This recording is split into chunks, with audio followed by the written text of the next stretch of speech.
Hello, dear friends. I welcome you all to my Institute English Cosmos. In today's The Hindu editorial vocabulary, we have the first word stunting.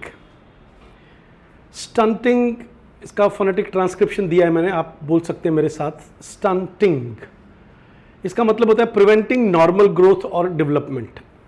आज the Hindu में nutrition and mail nutrition को लेकर के एक बहुत अच्छा editorial आया है. सो उसमें स्टंटिंग वर्ड यूज़ किया है राइटर ने. इसका मतलब होता है हिंडर करना. हिंडर का मतलब होता है बाधा पहुंचाना. जैसे फास्ट फूड के बारे में लिखा हुआ है उस आर्टिकल में कि जितना भी हम लोग फास्ट फूड खाते हैं तो वो कैसे ग्रोथ को हिंडर करता है, इम्पीड करता है. इसके सिनोनिम्स हैं, पर्यायवाची हैं स्टंटिंग के. मतलब आप हमारी जो हड्डियां हैं, हमारे जो ब्रेन की ग्रोथ है, उसको किस तरह से इम्पीड वर्ड पहले भी हमने बताया आपको, इम्पेडिमेंट से आता है, यानी कि अवरोध या बाधा, यानी कि कोई चीज़ को रोकना. रिटार्ड करना, मेंटली रिटार्डेड लोगों के बारे में सुना होगा जो आम एवरेज समझदार लोगों से थोड़ा कम चीज़ समझते हैं. तो रिटार्ड का मतलब पीछे जाना भी होता है, रिटार्डेशन, है ना, यानी कि बाधित हो जाना. ग्रोथ का ऑपोजिट वर्ड है, ठीक है. रेस्ट्रिक्ट करना आपको आता ही है, किसी चीज़ को रेस्ट्रिक्ट कर देना यानी कि उसको बैन कर देना. सप्रेस कर देना, उसको कंट्रोल कर लेना, उसको दबा देना. तो ये स्टंटिंग के सिनोनिम्स थे. एक इसका ऑपोजिट हो जाएगा फ्लरिशिंग. फ्लरिशिंग का मतलब होता है पनपना. तो अगर हम लोग जैसे राइटर ने वहाँ पे बात की है मल्टीग्रेन आटे की, कि अगर हम अलग अलग तरह के आटे खाते हैं, केवल गेहूं नहीं खाते हैं, तो उससे हमारी हेल्थ जो है वो फ्लरिश होती है. अब इसका एक सेंटेंस देख लीजिए, poor nutrition is stunting the child's growth.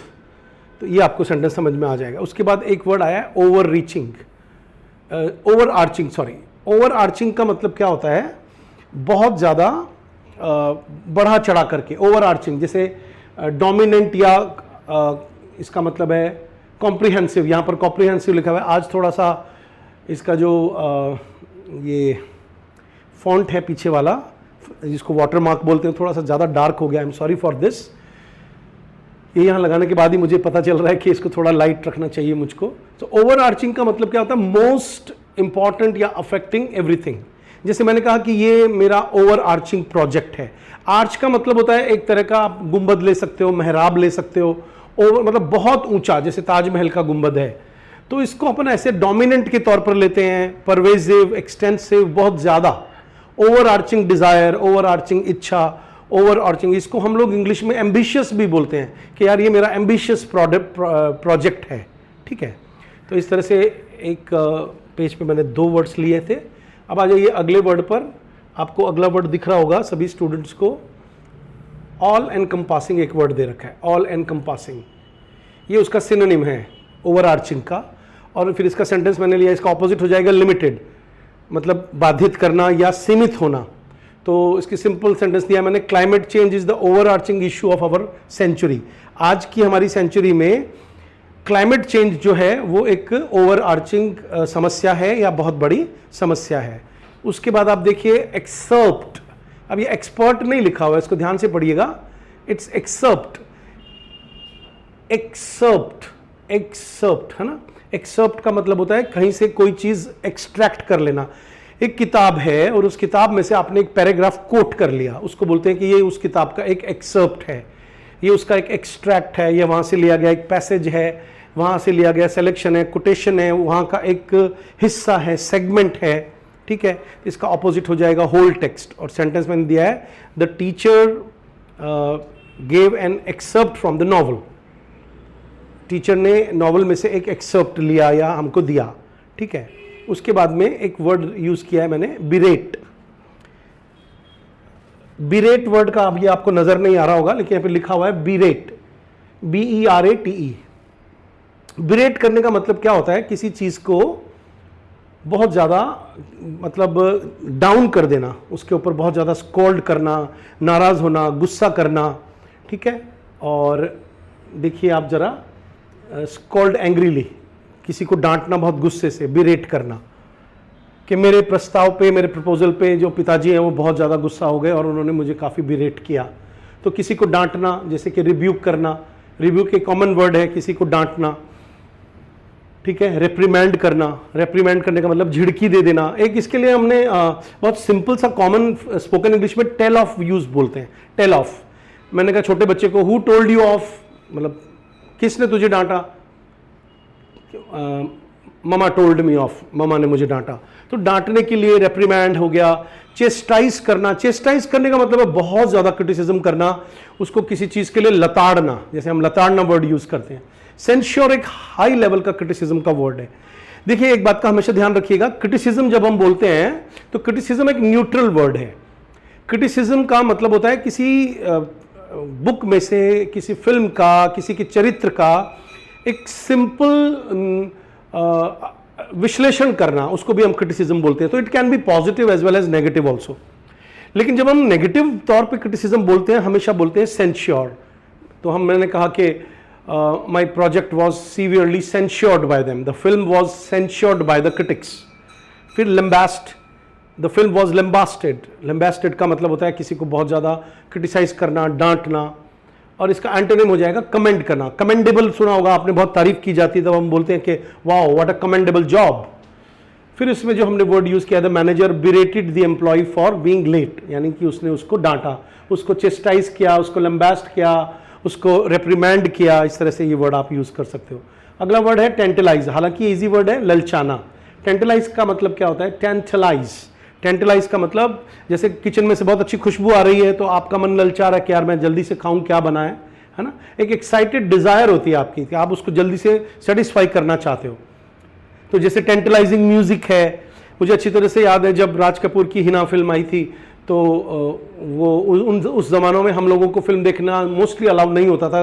कई फैमिली ले गई तो हम देख सकते थे, लेकिन मैं इतना खिंचा चला गया, it was so tantalising for me कि मुझे अच्छी तरह से याद है। हम एक पंजाब के छोटे से शहर मलोट में रहा करते थे उन दिनों। मेरे डैड का ट्रांसफ़र हो रखा था, तो मैं सिनेमा हॉल में चला गया जहाँ पे ये फिल्म लगी होती है, और किसी तरह से बच करके उस एरिया में चला गया। आजकल के जैसे सिनेमा हॉल नहीं होते थे पहले, मल्टीप्लेक्सेस, एक बहुत बड़े बड़े सिनेमा हॉल होते थे। तो मैं एक दरवाजे पे कान लगा के उसका गाना सुनने लगा, मतलब, और आवाज़ मुझे नहीं आ रही थी, लेकिन it was so tantalising for me, यानी कि उसके गाने रेडियो पे बजते थे। तो इस तरह से टेम्पटिंग होता है, इस तरह से डिजायर आपको टीज करती है, आपको चिढ़ाती है कि आपकी वो इच्छा पूरी होनी चाहिए। आपको ऐसे एंटाइस किया जाता है। एंटाइस करने का मतलब होता है आपको उस चीज के लिए आकर्षित करना, ठीक है, ल्योर करना। ये ल्योर लिखा हुआ है, LURE। ल्योर का मतलब अट्रैक्ट करना, और अल्योर करने का मतलब भी अट्रैक्ट करना, और इसका ऑपोजिट हो जाएगा सेटिस्फाई करना। मतलब इनमें क्या है कि इच्छा सेटिस्फाई नहीं हो रही है, केवल आप उसकी तरफ खींचे चले जा रहे हो। लेकिन दूसरे में क्या हो रहा है, इसका ऑपोजिट मैंने लिया है कि वो आपकी जो इच्छा है वो सेटिस्फाई हो गई, ठीक है। तो इस तरह से ये वर्ड भी आप समझ सकते हो। इसका सेंटेंस मैंने लिया है, the aroma of food tantalised the hungry children. Aroma word जिससे एरोमेटिक वर्ड बनता है, एरोमा का मतलब खुशबू, खास तौर पे फूलों की और खाने की खुशबू को हम इंग्लिश में अरोमा बोलते हैं। अरोमा, आप लिख लीजिए इस वर्ड को। एरोमा से क्या बनता है, एरोमा नाउन है, क्योंकि नाउन से पहले ही द लगता है, देखो। और एरोमेटिक इसका क्या हो जाएगा, इसका विशेषण हो जाएगा, जिसको एडजेक्टिव बोलते हैं इंग्लिश में। Piggy banking. अब पिगी बैकिंग कितना अजीब सा वर्ड, देखो। पिगी बैक होने का मतलब होता है किसी बच्चे को पीछे, पीठ के पीछे उठा करके चलना, उसको पिगी बैकिंग बोलते हैं। अब इसका मतलब है using another persons work system और एफर्ट फॉर एडवांटेज। अब ये उस राइटर ने एक यूज किया है, किसी को फ्री राइड देना, किसी को एक्सप्लॉइट करना, किसी को लिवरेज करना। लिवरेज करने का मतलब होता है जैसे लीवर, आपने बचपन में पढ़ा होगा कि किसी चीज, भारी चीज को अपन किसी चीज के सहारे से ऊपर उठा देते हैं, तो उसको लिवरेज बोलते हैं। राइडिंग ऑन, किसी पे सवारी करना, मतलब आप तो नहीं चल रहे हो, आपको तो बोझ नहीं लग रहा है ना। कैपिटलाइजिंग, कैपिटलाइजिंग का मतलब होता है किसी का शोषण करते हुए उससे पैसा कमवाना, ठीक है।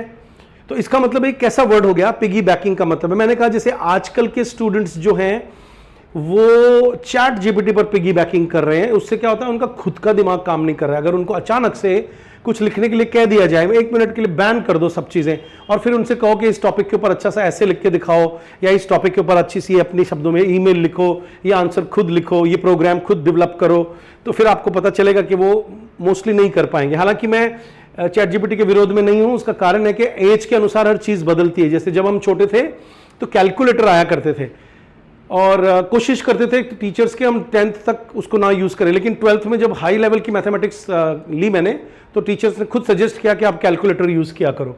इसका मतलब है कि ठीक है, उसकी पिगी बैकिंग करना कई बार जरूरी भी हो जाता है। So at least we have learned a new word that is piggybacking. ठीक है, इसका ऑपोजिट हो जाएगा इंडिपेंडेंटली कुछ करना, मतलब किसी की मदद ना लेना। The company succeeded by piggy banking on an existing network.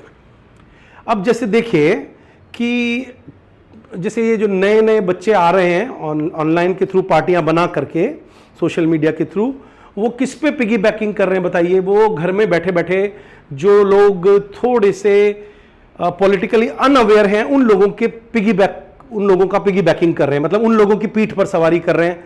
वो अपना खुद का कोई एफर्ट नहीं कर रहे हैं, ठीक है, रिप्रेजेंटेशन जरूर कर रहे हैं, लेकिन वो पिगी बैकिंग आएगा, मतलब कि उनको नेगेटिव ही कहा जाएगा इस सेंस में, भले वो आवाज उठा रहे हो। लेकिन मान के चलो कि जब तक जमीन और धरातल पर, जैसे वो दीप्ते जी हैं, अब वो शहर शहर जा रहा है और कैंपेनिंग कर रहा है, लोगों को एकजुट कर रहा है, तो आप देखिएगा उसके एफर्ट्स गिने जाएंगे, क्योंकि उसके लिए वो एफर्ट कर रहा है, पेन ले रहा है। ठीक है, लेकिन यानी कि मैं कहूंगा कि वो पिगी बैकिंग नहीं कर रहा है, लेकिन मान लीजिए कि बाकी के लोग पिगी बैकिंग कर रहे हो कि उस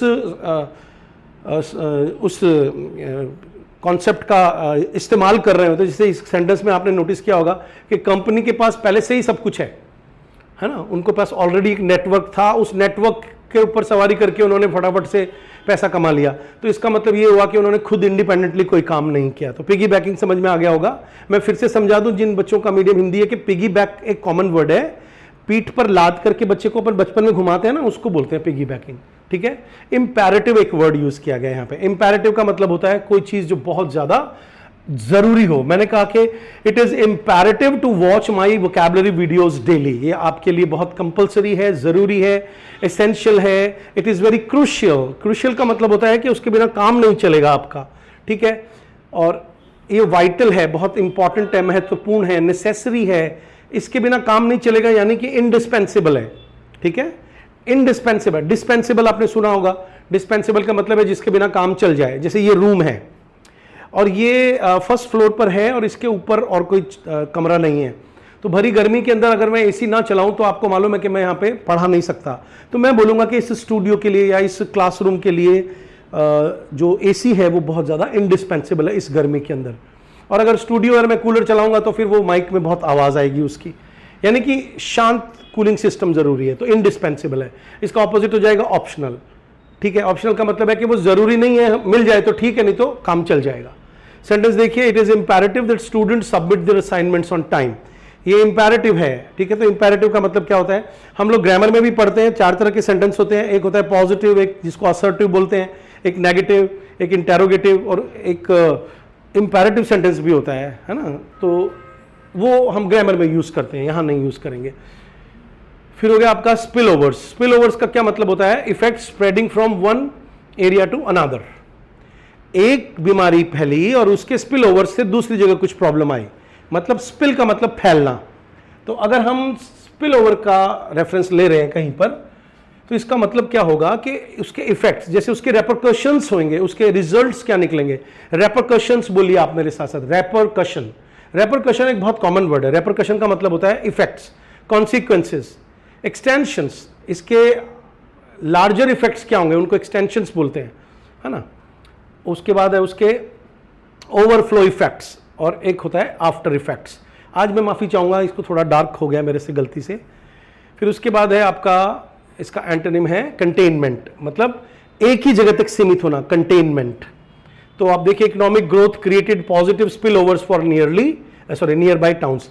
कि इकोनॉमिक ग्रोथ एक जगह होती है, जैसे एक टाउन डेवलप होता है इकोनॉमिकली, तो आपने नोटिस किया होगा कि उसके आसपास के गांव ऑटोमेटिकली डेवलप हो जाते हैं। इसका मतलब ये गांवों का डेवलप होना एक स्पिल ओवर है। एक जगह यूनिवर्सिटी खुलती है, उस यूनिवर्सिटी में पढ़ने आने की वजह से आपको पता है 100-200 किलोमीटर तक के, 150 किलोमीटर तक के दायरे के लोगों के सोच विचार पे फर्क पड़ जाता है। वो उसका स्पिल ओवर होता है, वो उसका एक इफेक्ट है।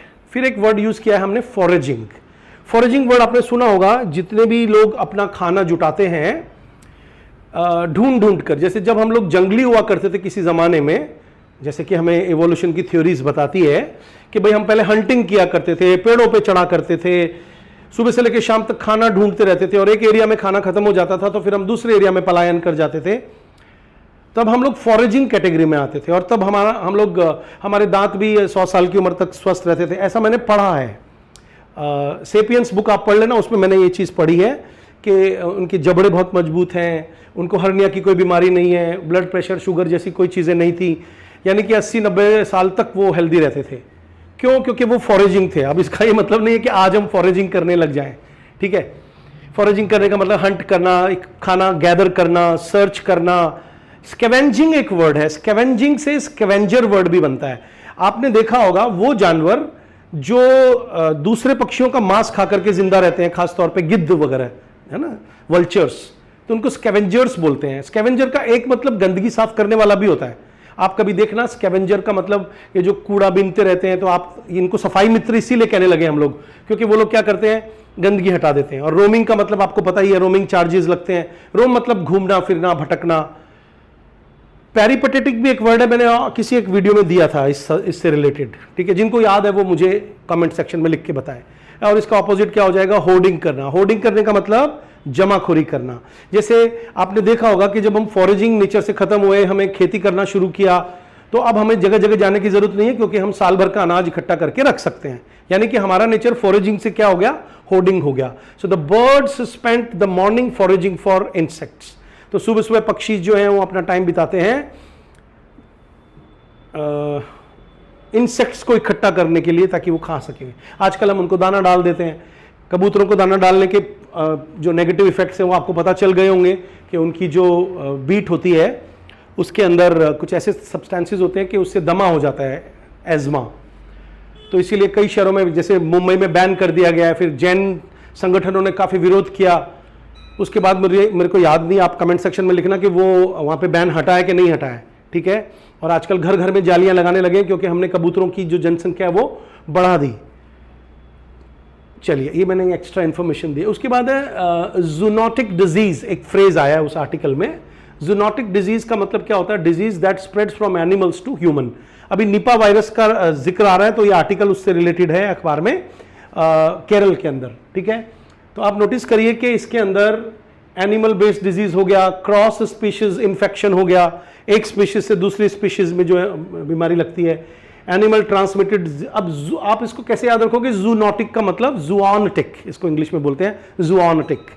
तो जू मतलब जानवर, जहां पे जानवर रखे जाते हैं उसको जू बोलते हैं। Wildlife borne infection, bone नहीं है, ध्यान रखिएगा, there are two spellings of bone, एक BORN और एक BORNE। तो यहाँ पे बोन है, मतलब जंगली जानवरों से पे सवारी करके जो बीमारी हम तक पहुंचती है।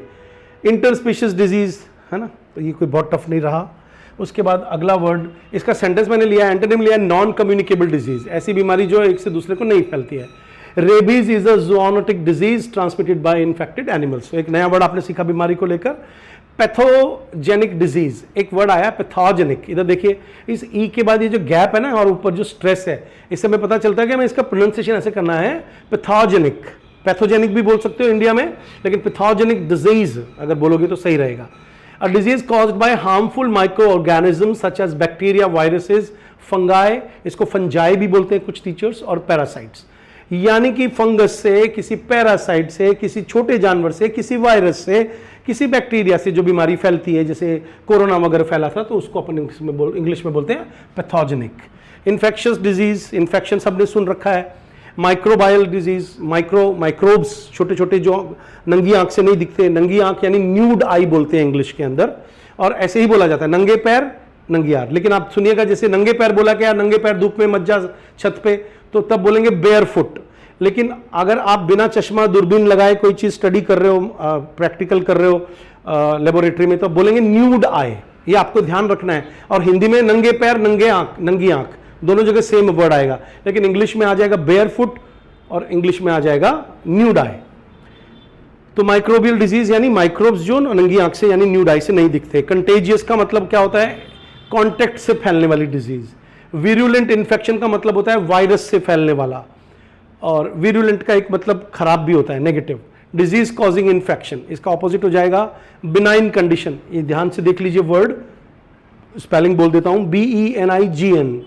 मैं इसमें मार्कर भी यूज नहीं कर रहा हूं, क्योंकि अगर मैंने यूज किया तो मुझे PDF को थोड़ा साइड में करना पड़ेगा और उससे हमारा टाइम वेस्ट हो जाएगा, ठीक है। तो बिनाइन का मतलब एक वर्ड है, हमने पहले कैंसर को लेकर के आपको समझाया था। बिनाइन कंडीशन क्या होती है? जिसका इलाज संभव है। उसका ऑपोजिट हो जाता है मैलिग्नेंट। मैलिग्नेंट डिजीज यानी कैंसर की वो स्टेज या बीमारी की वो स्टेज जिसमें अब उसका इलाज संभव नहीं है। तो इसका ऑपोजिट क्या हो जाएगा? ये तो हो गया खतरनाक बीमारी, भाई फैल गई, ये है अभी बिनाइन स्टेट में है। बिनाइन का मतलब है, मैंने आपको एक वर्ड दिया था बेनिग्नेंट, बेनेवोलेंट, तो बेनिफिट से रिलेटेड रूट आ रही है ना, BEN, इसका मतलब है कि ये अभी नुकसान नहीं पहुंचाएगा, फायदा पहुंचाएगा। तो एक सेंटेंस मैंने लिया है, tuberculosis is a pathogenic disease caused by bacteria. TB की बीमारी बैक्टीरिया से फैलती है। फिर एक वर्ड लिखा है हमने स्ट्रिंजेंट। अगर किसी को पढ़ा नहीं जा रहा है तो वो इसका प्रोनाउंसिएशन पढ़ लो, स्ट्रिंजेंट। स्ट्रिंजेंट का मतलब होता है very strict and demanding.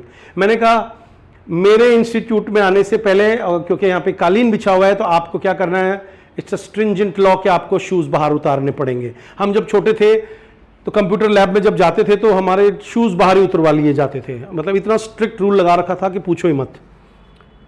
Stringent law, इसके सिनोनिम्स हो जाएंगे रिगरस।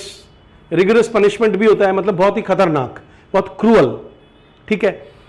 स्ट्रिक्ट, सीवियर, कहते हैं ना सीवियर पनिशमेंट दिया उसको।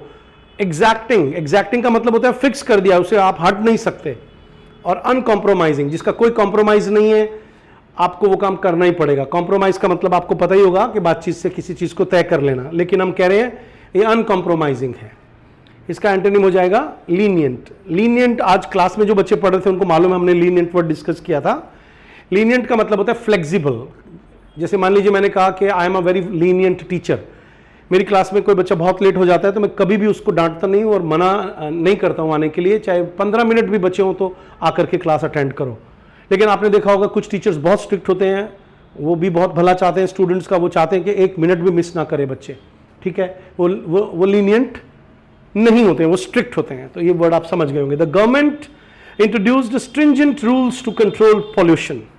हमारे देश में तो इस तरह के स्ट्रिंजेंट रूल्स अभी ट्रैफिक को लेकर के ज्यादा हैं, बाकी चीजों को लेकर थोड़े कम है। फिर एक वर्ड है एटियोलॉजी। ये देखिए इसका, एटियोलॉजी। लॉजी नहीं बोलते हैं बच्चों कभी भी, इट्स बायोलॉजी। लॉजी वर्ड नहीं है, सो आप कभी भी देखिएगा इट्स लजी। अजीब लग रहा है ना, aetiology. The study of the causes और ओरिजिन्स ऑफ अ डिजीज और फिनोमिनन।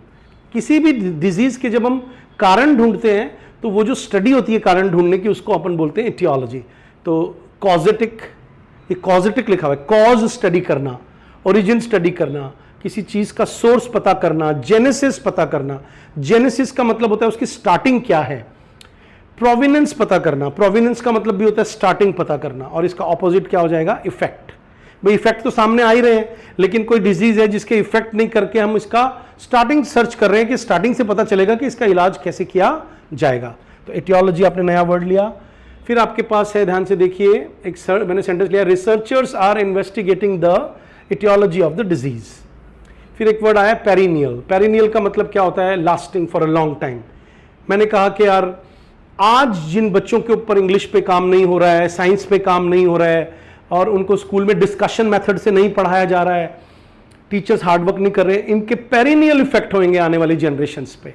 तो पेरिनियल इफेक्ट होने का क्या मतलब होता है? लास्टिंग, यानी हमेशा रहने वाले इफेक्ट, लंबे समय तक, रेकरिंग ईयर आफ्टर ईयर। कोई चीज पेरिनियल है तो ये इनियल से बना है। इनियल का मतलब जैसे एनुअल सुना होगा आपने, सालाना। तो पेरिनियल का मतलब होता है साल दर साल, आगे से आगे, आगे से आगे। अरे भाई फर्स्ट क्लास में काम नहीं हुआ तो सेकंड क्लास के में असर पड़ेगा। अब सेकंड क्लास में असर पड़ गया फर्स्ट क्लास की वजह से, तो थर्ड क्लास में असर पड़ जाएगा। ऐसे करके आप देखते हो कि कुछ बच्चों की हालत हमेशा खराब ही रहती है स्टडी के अंदर, क्योंकि वो उस क्लास का काम उनको या तो पेरेंट्स ने नहीं करवाया या टीचर्स ने नहीं करवाया। तो एंड्योरिंग मतलब जो चीज रह गई, एंड्योर का मतलब तो बर्दाश्त करना होता है, लेकिन एंड्योरिंग सक्सेस का मतलब है पेरिनियल सक्सेस। देखिए मैं आपको अपने बारे में बताता हूं थोड़ा सा, सक्सेस क्या होती है। पहले तो ये देखो, सक्सेस का मतलब क्या होता है कि आपको जो चाहिए वो आप हासिल कर सको और आपके अंदर एक जज्बा रहे, है ना, आप एंड्योरिंग टाइप के हो। मैं हमेशा एंड्योरिंग टाइप का स्टूडेंट रहा बचपन से ही। मतलब अगर मुझे किसी टीचर ने अच्छी तरह से नहीं पढ़ाया तो मैंने उस टीचर से पढ़ने की तब भी कोशिश की, तरह तरह के क्वेश्चंस पूछ करके, क्योंकि लायक तो होता ही है टीचर, उनसे निकलवा लिया आंसर्स। अपने लेवल पर हार्ड वर्क हमेशा किया। अगर मैं कभी किसी से फर्स्ट नहीं आता या पीछे रह जाता तो मैं नाराज तो नहीं होता, लेकिन एफर्ट हमेशा चलते रहते। मैं आज डेट तक भी ये कोशिश करता रहता हूं कि मुझे अगर किसी चीज में हल्का सा दूसरों से पीछे हूं तो चलो मैं एफर्ट करता हूं उसके बराबर पहुंचने की। मतलब मैं निराश नहीं होता कभी भी। कुछ समय के लिए हो सकता हूं, वो हर इंसान होता है, भले वो दावा करे कि मैं नहीं होता, लेकिन मुझे लगता है कि जब हम 2 स्टेप पीछे जाते हैं तो भाग करके तेजी से आगे भी बढ़ते हैं। तो कोई स्टूडेंट किसी भी वजह से थोड़ा बहुत डिप्रेशन में आता है, थोड़ा सा नकारात्मक पैसिमिज्म उसके जीवन में आता है, बिल्कुल नहीं घबराना है। पैसिमिज्म का मतलब बिल्कुल वैसे ही है जैसे हम बहुत तेजी से दौड़ना होता है तो थोड़ा हम पीछे होते हैं और उसके बाद तेजी से आगे भागते हैं।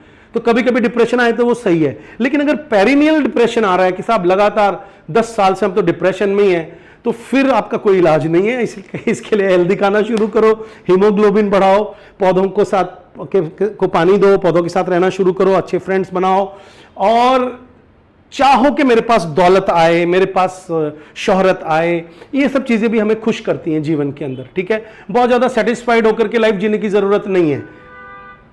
एंड्योरिंग बनो, मतलब जो चीज आपके पास हमेशा रहे, एवरलास्टिंग, हमेशा सक्सेस को एवरलास्टिंग बनाओ। कौन रोक रहा है पढ़ाई करने से, है ना। परसिस्टेंट, लगातार, रेकरिंग, बार बार होने वाला, रेकरिंग, कंटिन्यूअस आपको आता ही है। और टेम्पररी का मतलब हो गया भाई किसी ने एक तीसरी क्लास में फर्स्ट आ गया कभी जीवन में, उसके बाद कभी नहीं आया, एक गेम जीत लिया। अब सूर्यवंशी को देख लो, अभी उसने 100 जड़े थे, फिर उसके बाद में वो थोड़ा डाउन चला गया, लेकिन आपने देखा उसने हिम्मत आ रही थी, नहीं आ रही ना। इससे पता चलता है, मैं गलत नाम तो नहीं ले गया, मेरा क्रिकेट में इंटरेस्ट नहीं है। सूर्यवंशी है ना, जरा लिख के बताना कमेंट सेक्शन में मैंने सही बोला क्या। तो सिंपल सेंटेंस देखिए कि water scarcity is a perennial problem in the region. किसी पर्टिकुलर रीजन में, जैसे राजस्थान को ले लो, यहाँ पे पानी की समस्या हमेशा से रही है। थैंक्स है गवर्नमेंट का कि बीसलपुर लाइन आई है और अब हमारे पास पानी की उतनी समस्या नहीं है, या इलेक्ट्रिसिटी आने के बाद बोरिंग से हम पानी निकाल लेते हैं। फिर है रेकन विद, एक फ्रेज आया है रेकन विद। रेकन विद का मतलब क्या होता है, किसी चीज को कन्फ्रंट करना, उसको फेस करना, कैलकुलेट करना, ठीक है। मैं कोशिश करता हूं, इस पर लिख सकते हैं क्या? लिख तो सकते हैं बच्चों, एक सेकंड रुको।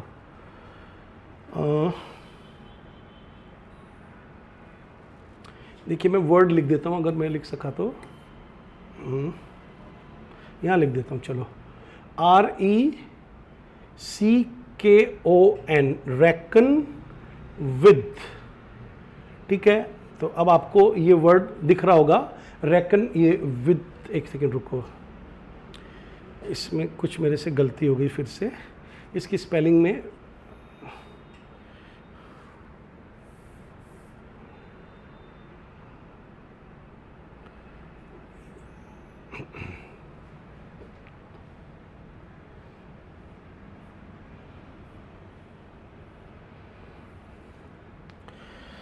चलिए वापस चलते हैं, कुछ थोड़ा सा मेरे से गलती हो गई, आपको कुछ अच्छा पढ़ाने के चक्कर में थोड़ा सा मेरी मदद करें, थोड़ा सा पेशेंस रखें सभी स्टूडेंट्स। 1 2 3 4 5 6 7 8 9 10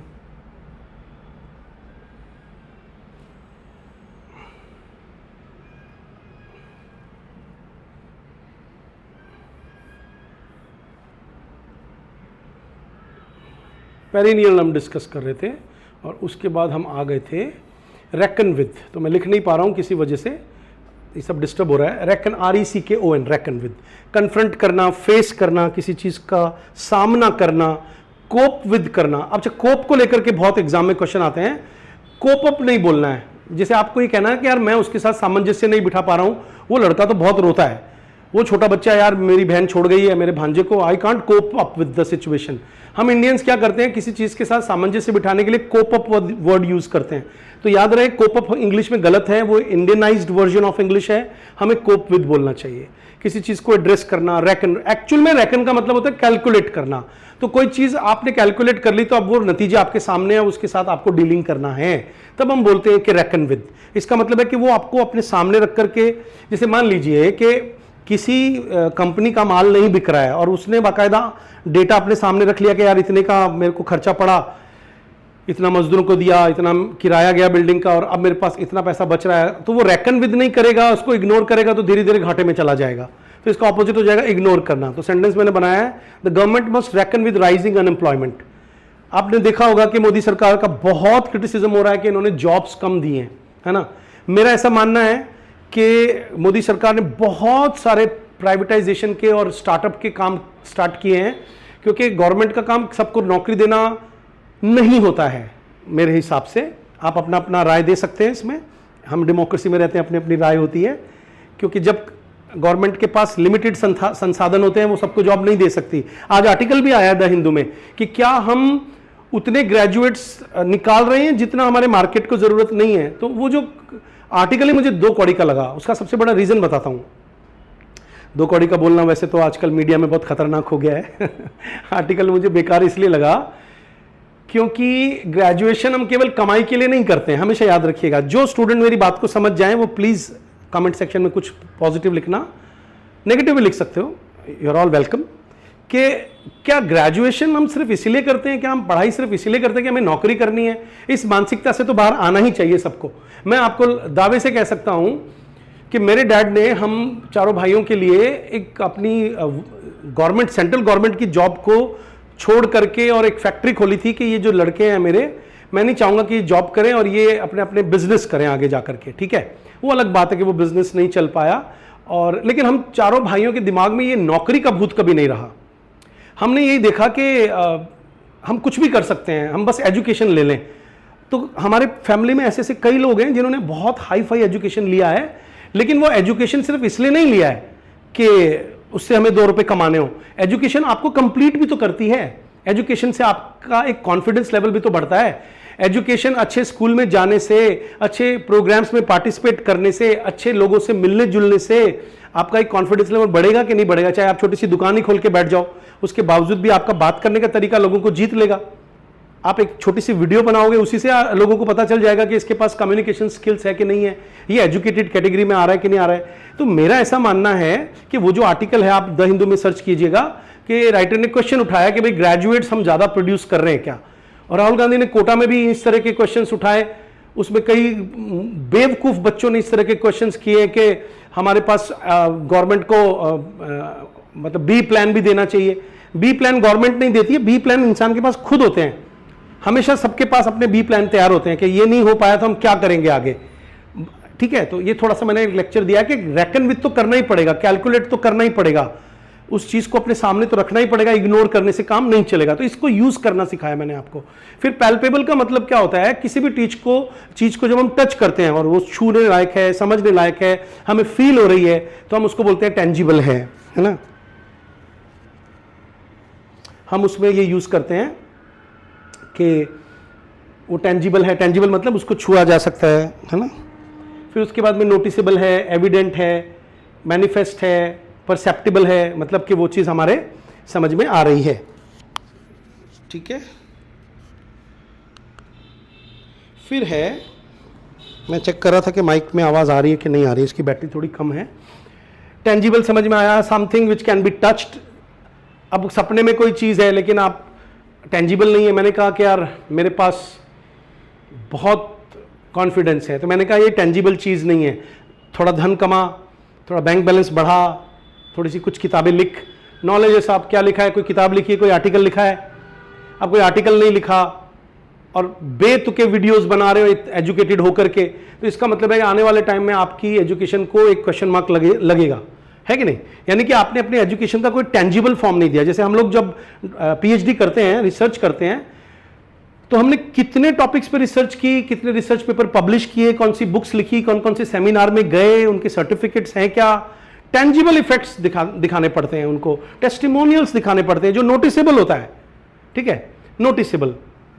अब देखिए ना, मैं इसको इससे लिंक करूंगा कि जो पेपर लीक हो रहे हैं, मुझे लगता है कि गवर्नमेंट की गलती बिल्कुल नहीं है। हम सभी पापी हैं, हम सभी चोर हैं। हमें अच्छे अच्छे महापुरुषों की किताबें पढ़नी चाहिए कि हम अपने चरित्र को तो डेवलप करें। अरे चीटिंग का सामान सामने पड़ा, उसके बावजूद भी बच्चा ये कह दे कि मुझे ये चीटिंग नहीं करनी, कि ले मैं तुझे पेपर दे दूं नीट का, तू पास हो जाएगा, कि नहीं फिर वो मेरे एफर्ट्स का नहीं होगा। मुझे अपने लेवल पे कुछ करना है, मेरे अंदर खुद में ये मुझको अपने आप को दिखाना है। अभी हम देख रहे हैं कि लोग दुनिया के दिखाए में भाग रहे हैं। राम मंदिर के चढ़ावे में चोरी हो रही है, बताइए, इसका मतलब है कि वहां पे भगवान का भी डर नहीं है। इसका मतलब है चरित्रहीन, इमोरल हो गया है इंसान, है ना।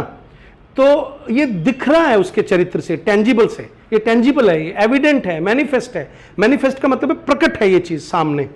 मैनिफेस्टेशन का एक मतलब ये भी होता है, आजकल मैनिफेस्टेशन का मतलब क्या होता है कि आपने कुछ चाहा और वो आपने कर दिखाया, उसको हम मैनिफेस्टेशन बोलते हैं। तो मैनिफेस्टेशन का एक मतलब भगवान का दर्शन देना भी होता है। लिख लो कि यार I had manifestation of the deity, the Lord.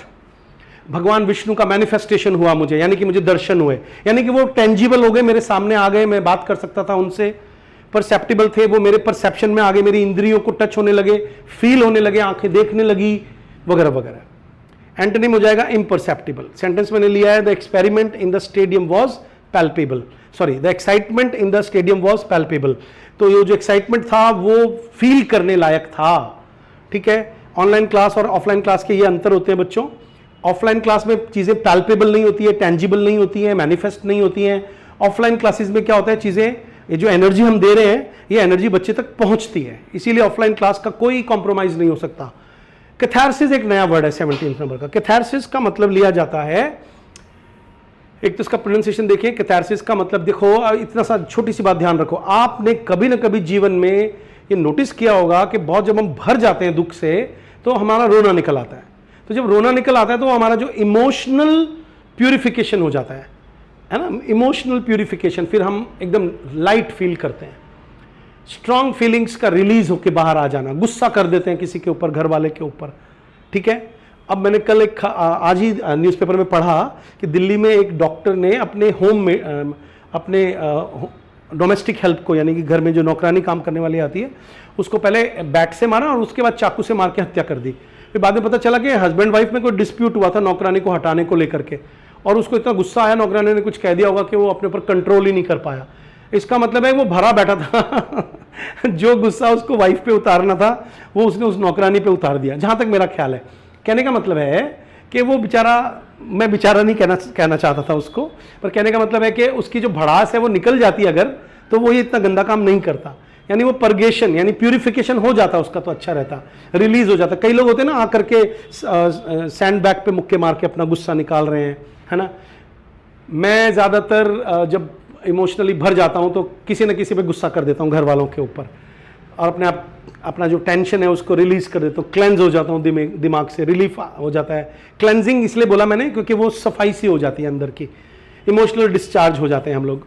और इसका ऑपोजिट हो जाएगा रिप्रेशन, यानी कि दबा देना, अपने गुस्से को दबा लेना, जो खतरनाक होता है। Watching the tragic play provided a sense of catharsis, कि जब आपने वो ट्रेजिक प्ले देखा, इतना ट्रेजिक देखा, आपने देखा वो सैयारा मूवी आई थी, ओ साहब लोग सीटों पे रो रहे हैं, तड़प रहे हैं, क्योंकि आज की जनरेशन हर वक्त एंजॉयमेंट के मूड में रहती है, लेकिन वो बेसिक नेचर भूल गई कि हमारे अंदर दुख भी है चारों तरफ, हम फील भी करते हैं और हम उन इमोशंस को पेंट आउट नहीं करते हैं, यानी कि कैथारसिस नहीं करते हैं, बाहर नहीं निकालते हैं। तो फिर उस मूवी के थ्रू वो सब चीज़ें बाहर आ गई उनकी।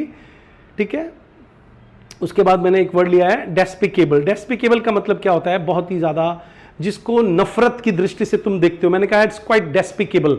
आजकल के लोगों का जो इमोरल बिहेवियर है कि पेपर लीक हो रहे हैं। अरे भाई, पेपर लीक स्टूडेंट ही तो कर रहे हैं। स्टूडेंट, वो पेपर लीक होकर के कौन सा मोदी जी के पास जा रहे हैं, पेपर लीक होकर के भी तो स्टूडेंट ही ले रहा है उसको, है ना। और दिल पे हाथ रख के बताओ कि जिसको मौका मिले वही पेपर ले लेगा, ऐसा मैंने महसूस किया है।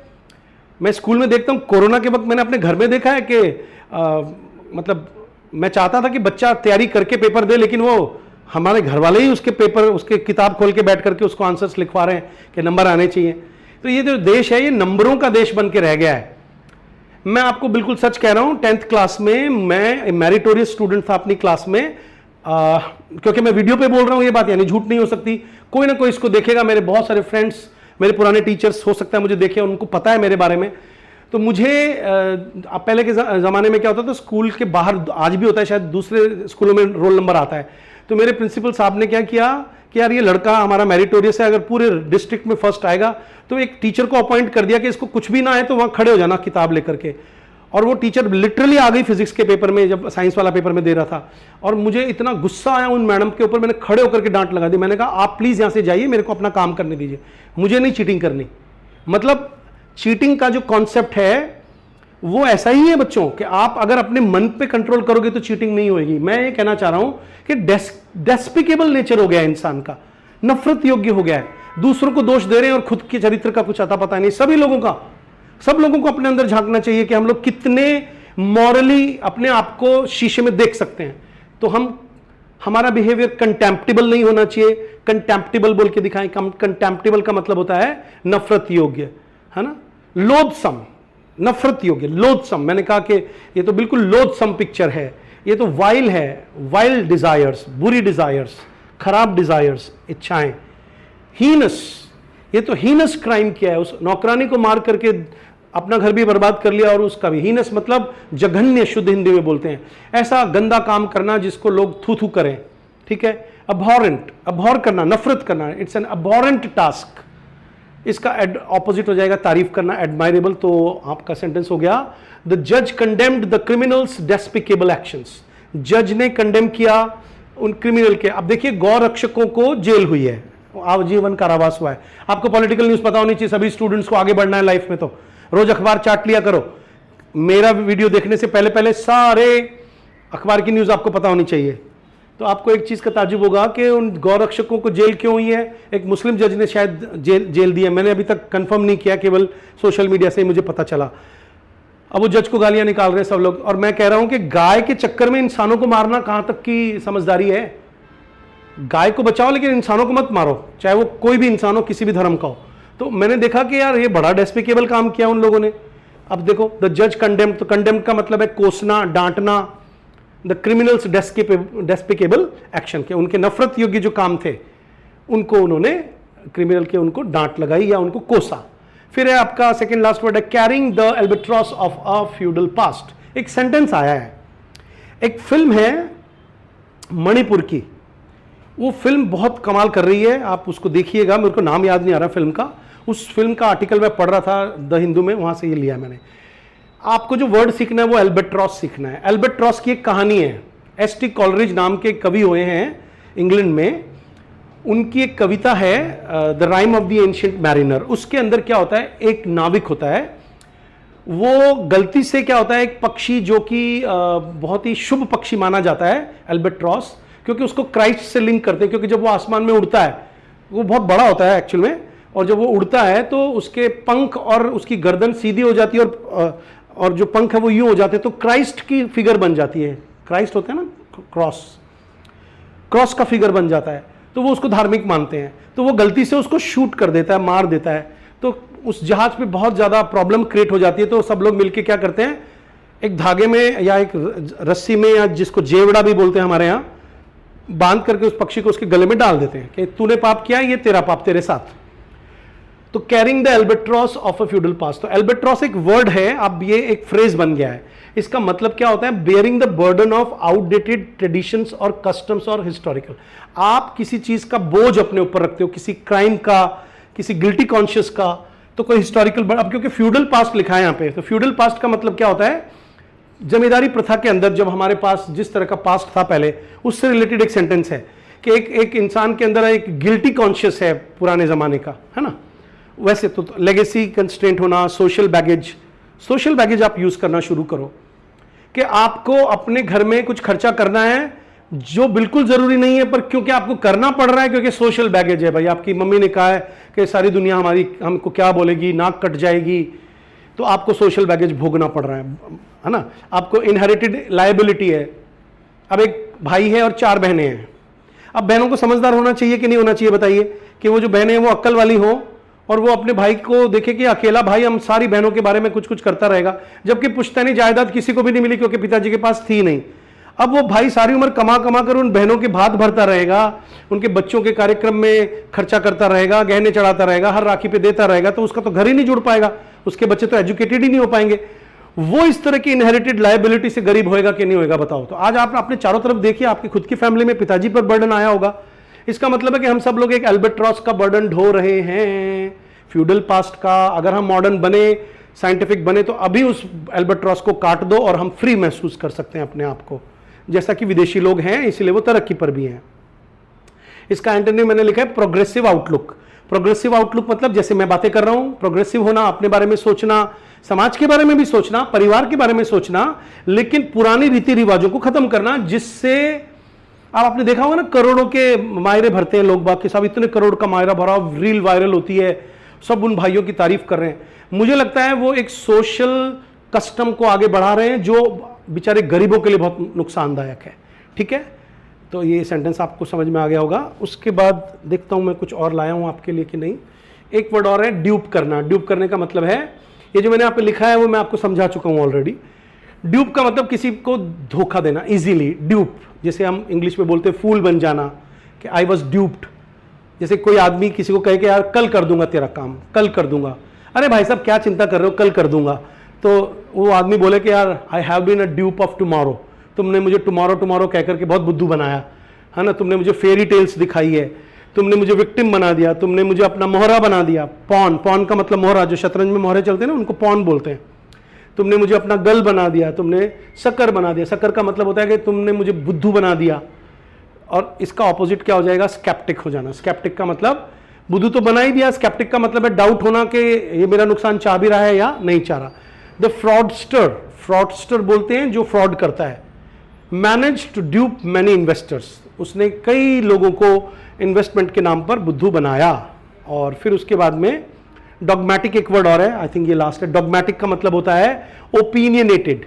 ओपिनियनेटेड का मतलब होता है पहले से पूर्वाग्रह बनाना। आज जैसे मॉर्निंग क्लास में हम बायस्ड वर्ड डिस्कस कर रहे थे कुछ स्टूडेंट्स के साथ में, कि आप डॉगमेटिक इंसान हो, डॉगमेटाइज्ड हो, मतलब आपने एक डॉगमा बना रखा है, एक विचार अपने दिमाग में फिक्स कर रखा है, उसी के अनुसार आप चलते हो। ठीक है, तो आप अथॉरिटेरियन हो, रिजिड हो, डॉक्ट्रिनियर हो। आप, डॉक्ट्रिन का मतलब सिद्धांत, नीति, आइडियोलॉजी, आप उसी आइडियोलॉजी पे चलते हो। बच्चों हमेशा याद रखो, आइडियोलॉजी कुछ नहीं होता है, उसको फॉल्स कॉन्शियसनेस कहा जाता है इंग्लिश में। मतलब आपने कहा कि हमारे तो यही रूल चलता है। अरे भाई, रूल इंपॉर्टेंट है कि इंसान इंपॉर्टेंट है? इंसान की वजह से रूल बदलो, इसका मतलब है तुम डॉक्ट्रिनियर हो, तुमने डॉक्ट्रिन को, सिद्धांत को अपने दिमाग में बिठा रखा है। तुम रिजिड हो, सख्त हो, तुम अनकॉम्प्रोमाइजिंग हो। ज्यादातर खड़ूस घरों में, कई घरों में खड़ूस बुजुर्ग होते हैं, आपने देखा होगा, उनकी वजह से जीना हराम हो जाता है कई बच्चों का, क्योंकि वो अपने कहते हैं साहब हमारे घर का तो ये रूल है। ये रूल नहीं है, वो उनकी जिद है, क्योंकि वो अपने बच्चों को खुश देखना नहीं चाहते। जो अपने बच्चों को खुश देखना चाहते हैं, जो अपने समाज को खुश देखना चाहते हैं, वो पुरानी आइडियोलॉजीज को तुरंत बदल डालते हैं, है ना, ओपन माइंडेड हो जाते हैं। देख लीजिए, ये इससे आपको समझ में आ जाएगा। तो मैंने कहा कि a dogmatic teacher refuses to consider alternative viewpoints. मान लीजिए मैं जिद्दी हूं और कोई बच्चा मुझे कह रहा है कि नहीं सर ऐसे भी तो सोच सकते हैं, और मैं कहूं नहीं ऐसे बिल्कुल नहीं सोच सकते। जानता नहीं है किससे बात कर रहा है। मैंने 16 बार नेट क्वालिफाई किया है, मैं पीएचडी हूं, मैं जो कह रहा हूं वही सच है। लेकिन अगर मैं ऐसे बोलूं तो मैं डॉक्ट्रिनियर हूं, मैं डॉगमेटिक पर्सन हूं, है ना, मैं अनकॉम्प्रोमाइजिंग हूं, मैं रिजिड हूं, मैं अथॉरिटेरियन हूं, मैं अपनी अथॉरिटी को दूसरों को कंट्रोल करने के लिए यूज करता हूं। और अगर मान लीजिए मैं इसका ऑपोजिट है तो ओपन माइंडेड भी होऊंगा कि हाँ ठीक है, मुझे तेरी बात कम समझ में आ रही है लेकिन तुम भी ठीक हो। तो जो बच्चे मुझसे पढ़ते हैं उनको मालूम है, मैं कई बार क्लास में बच्चों को प्रेज करता हूं कि तुमने कितना अच्छा विचार दिया है। चलिए, that's it for today. Video को शेयर करें, लाइक करें, सबसे लास्ट में बोल रहा हूं, ठीक है। Thank you very much.